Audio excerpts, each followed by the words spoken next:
Здравейте, приятели! Това е, как се казва, някакво видеоблог ли, влог ли, не ги разбирам. Обаче не издържам на някакви глупости, които пишат българските медии или българските политици. Направо са мега прости същества. Тоест, преди да започна да коментирам някаква мега проруска простотия, само ще ви кажа, че наистина простите народи живеят зле, умните народи живеят добре. И логиката е там, че едните са умни, другите са прости. Нали разбираш? Както и да е. Чета някаква глупост, някакъв тапанар от БСП казал, че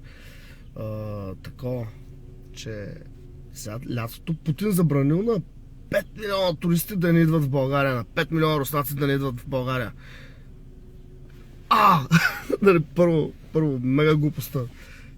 Кой ще подкъде ще забраняваш на някой, дали смисъл, ти какъв тъп народ трябва да си, руския народ, да позволиш на някакъв мухлю да ти забранява да ходиш където си искаш, ти разбереш. Първо, чакай, кой си ти, че ми забраняваш къде ходя? Първото, нали, смятай какъв тъп народ трябва да си. Второ, нали, второто, в България 5 милиона туристи руски никога не са идвали, бе. В смисъл, те в България идват на година по 30 хиляди до 50 хиляди руски туристи.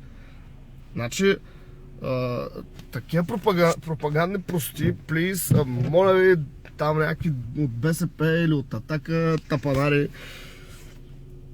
Не, това са глупости. В смисъл, те така или иначе руснаците няма да дойдат, защото не искат, ами защото не могат, защото рублата се стрина.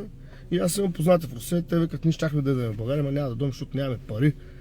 А рублата се стрина, защото Путин превзе Крим. И света каза, това да не е превземанка, радно.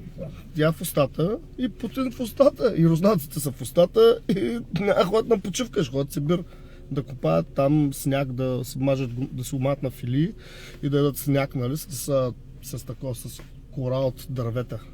Това е, защото са много умни, защото много такива, нали, великите, нали, руснаци и така. Това искам да ви кажа, приятели, не се шашкайте, не вярвайте на руската пропаганда, защото тя е лъжа. Всички знаем 45 години как ни лъгаха за хиляди неща. Какво казват руснаците? Лъжа е. Обичам ви. До нови срещи. Чао.